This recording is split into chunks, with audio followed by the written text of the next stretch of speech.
Hayatımızın en önemli anları bazen bir kuyruklu yıldızın geçişi gibi nadir ve parıltılıdır. Ama tıpkı o yıldız gibi hızla kaybolur ve geride sadece bir ışık izi bir anı bırakır. Peki ya o anı her defasında aynı şekilde hatırlamazsak? Ya sevdiğimiz biriyle paylaştığımız hikayenin aslında iki farklı versiyonu varsa? İşte tam da bu sorularla yüzleşmek isteyenler için 2014 yapımı Sam Esmail filmi Comet, aşkın ve zamanın çarpık labirentlerinde benzersiz bir yolculuk sunuyor.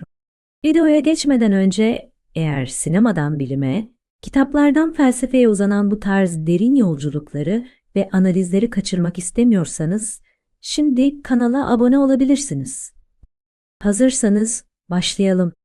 Bu film sadece bir aşk hikayesi anlatmakla kalmıyor, aynı zamanda insan zihninin, belleğin ve bireysel algının karmaşıklığına dair derin felsefi sorular yöneltiyor.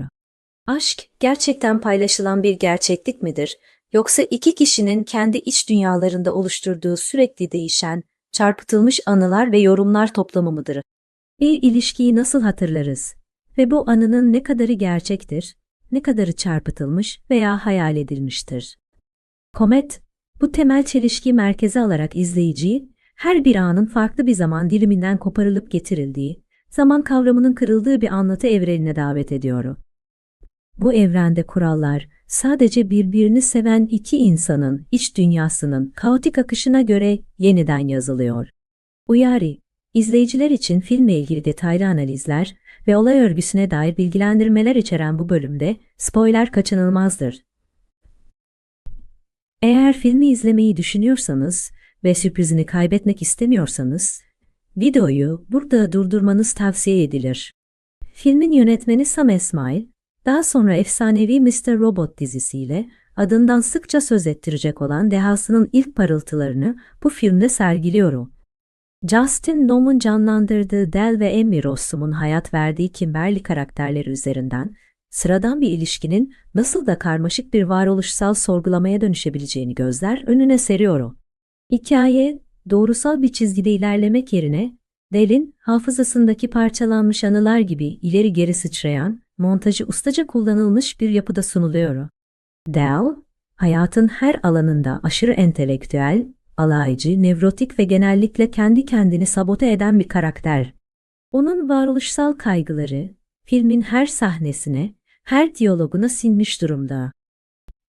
Kimberly ise daha ayakları yere basan, sabırlı ama aynı zamanda duygusal olarak belirli bir mesafeyi koruyan bir karakter. Onların ilk tanışmaları Los Angeles'ta bir kuyruklu yıldız yağmuru altında arkadaşlarıyla gittikleri bir partide gerçekleşir. Del, en baştan itibaren kendine özgü, biraz itici ama bir o kadar da çekici zekasıyla Kimberly'yi etkilemeye çalışır. Bu ilk karşılaşma, filmin genel tonunu belirliyor, sivri zeka, incelikli diyaloglar ve bir potansiyel ilişkinin kırılgan başlangıcı. Del'in hayatı sorgulayan, her şeye eleştirel yaklaşan doğası ilk andan itibaren Kimberly'nin daha naif ve doğrudan yaklaşımıyla çarpışır. Bu karşılaşma filmin ana eksenini oluşturacak olan bireysel perspektiflerin ve varoluşsal çatışmaların ilk kıvılcımını çakar. Onların ilişkisi zaman içinde gelişir, inişler ve çıkışlarla doludur. Film, bu gelişimi kronolojik olarak değil, Del'in zihnindeki farklı anıların ani geçişleriyle gösterir. Bir sahnede onların ilk buluşmalarındaki çekingen flörtleşmeleri varken, bir sonraki sahnede 6 yıl sonraki boğucu bir ayrılık konuşmasına atlarız.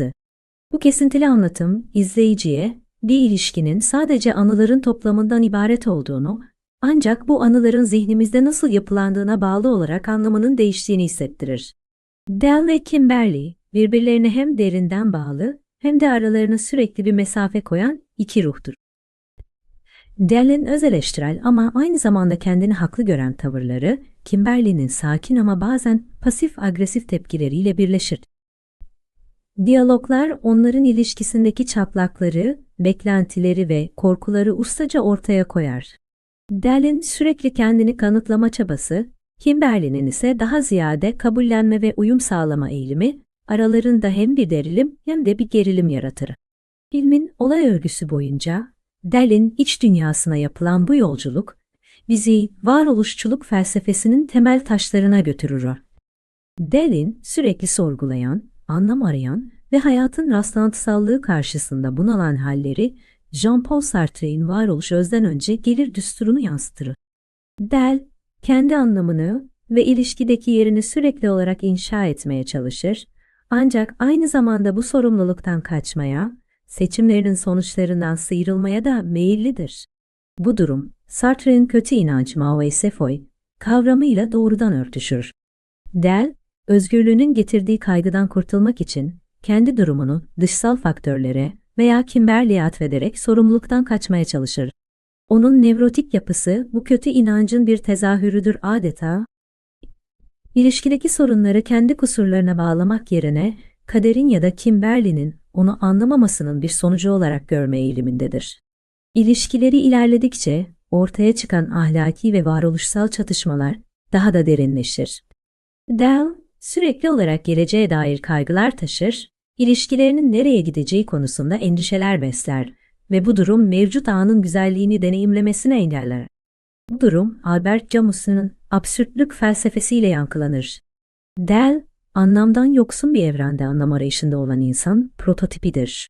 İlişkisi onun için bu anlamsızlığa karşı bir tür panzehir olabilirken, aynı zamanda kendi kaygılarıyla bu panzehiri zehirleri. Aşkın, ölüm ve ayrılık gibi kaçınılmaz gerçeklikler karşısında ne kadar kalıcı olabileceğini sorgular. Bu da onun ilişkideki mutluluğu tam anlamıyla kucaklamasını zorlaştırır. Filmin her sahnesi, Del'in anılarını canlandırma biçimini yansıttığı için, izleyici olarak biz de onun subjektif gerçekliğine tanık oluruz. Bu, filmin en güçlü yanlarından biridir, çünkü bize bir ilişkinin nesnel bir tarihi olmadığını, aksine iki farklı insan için iki farklı, paralel gerçekliği olduğunu gösterir. Del'in anıları genellikle eleştirel, detaycı ve bazen acımasızdır. İlişkilerinin başarısızlığını haklı çıkarmak için bilinçaltında bu anıları manipüle ediyor olabilir mi? Yoksa sadece gerçekleri kendi çarpık bakış açısından mı yeniden inşa ediyor? İşte tam da bu noktada sizlere bir soru sormak istiyorum. Del'in sürekli olarak geçmişi analiz eden, her şeyde bir kusur arayan bu tavrı sizce ilişkilerini sabote eden temel etken miydi? Yoksa sadece kendi varoluşsal sancılarının bir yansıması mıydı düşüncelerinizi merak ediyorum. Yorumlarda buluşalımız. Filmin sunduğu olay örgüsü adeta bir puzzle'ın parçaları gibi dağılmış, sonra Del'in zihninde tekrar bir araya getirilir. Bu parçalar ilişkilerinin zirve yaptığı tutku dolu anlardan, kopuş noktasına giden hüsran dolu kavgalara kadar uzanırın. Örneğin, bir sahnede Del'in Kimberley'i ne kadar sevdiğini ifade etmeye çalışırken zorlandığını görürüz. Başka bir sahnede ise, Kimberley'nin Del'in kararsızlığından ve kendini kapalı tutan yapısından ne kadar yorulduğunu anlarız. Bu anların her biri, ilişkinin dinamiklerini ve her iki karakterin de kendi iç çatışmalarını aydınlatır. Del'in kendini ifade etme konusundaki beceriksizliği ve korkuları, Kimberley'nin ise bu duruma karşı giderek artan hayal kırıklığı, aralarındaki uçurumu derinleştirir.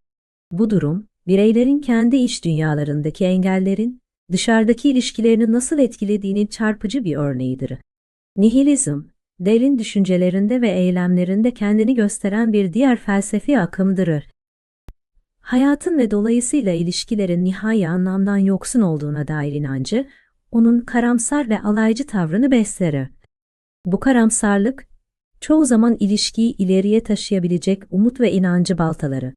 Eğer her şey anlamsızsa, neden çabalayalım ki? Bu sorgulama, Del'i sürekli olarak bir ikilemin içine sürükler.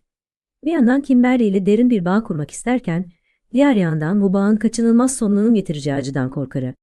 Bu korku, kendini koruma mekanizması olarak alaycılığa ve eleştirelliğe bürünür o. Del, ilişkilerini olası bir hayal kırıklığından korumak için, daha başlamadan onu eleştirel bir mersekten geçirme eğilimindedir. Filmin kapanışına doğru ilerlerken, komet isminin metaforik anlamı daha da belirginleşir. Kuyruklu yıldızlar, nadir ve muhteşem manzaralar sunsalar da, yörüngeleri onları sonunda uzaklara taşır. Tıpkı Del ve Kimberley'nin ilişkisi gibi. Başlangıçtaki o büyüleyici çekim, zamanla yerini kaçınılmaz bir uzaklaşmaya bırakır. Film, bu uzaklaşmanın sebebini net bir şekilde tanımlamaz, daha çok anıların ve algıların karmaşıklığı içinde belirsiz bırakır. Bu belirsizlik, filmi daha da etkileyici kılar, çünkü aşkın ve ilişkilerin doğasında var olan çözümsüzlüğe işaret eder. Sam Esmail, bu filmde bizlere Kant'ın bilgi felsefesindeki fenomen ve nümen ayrımını hatırlatıyor adeta. Biz ilişkiyi sadece Dell'in öznel deneyiminin ve anılarının fenomen olarak sunulan yüzüyle görüyoruz. İlişkinin kendisinin numen dediğimiz gerçek, nesnel özüne hiçbir zaman doğrudan ulaşamayız. Bu da bizi kendi deneyimlerimizin ve algılarımızın ne kadar güvenilir olduğu sorusuyla baş başa bırakır. Kendi ilişkilerimizde yaşadıklarımızı ne kadar doğru hatırlıyoruz?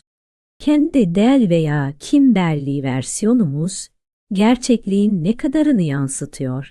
Friedrich Nietzsche'nin perspektivizm anlayışı, Komet filmini anlamlandırmada kilit bir rol oynar. Nietzsche'ye göre nesnel bir gerçeklik yoktur. Sadece yorumlar ve perspektifler vardır. Dell ve Kimberly'nin ilişkisi de tam olarak böyledir. İlişkilerinin gerçeği diye bir şey yoktur. Sadece Dell'in perspektifi, Kimberly'nin perspektifi ve bunların sürekli olarak yeniden inşa edilen yorumları vardır.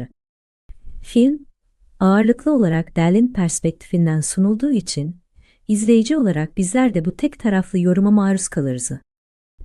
Dell'in zihnindeki bu anılar, belki de hiç yaşanmamış diyalogları, belki de hiç gerçekleşmemiş sahneleri içerir. Bu durum bize belleğin ne kadar kırılgan ve manipülasyona açık olduğunu gösterir. Filmin sonu, açık uçlu ve düşündürücüdür. Dell'in anıları arasında yaptığı bu yolculuk, aslında bir yaz süreci mi, yoksa geçmişi yeniden şekillendirme çabası mı? Yoksa sonsuz bir nostalji ve pişmanlık döngüsüne mi sıkışıp kalmıştır?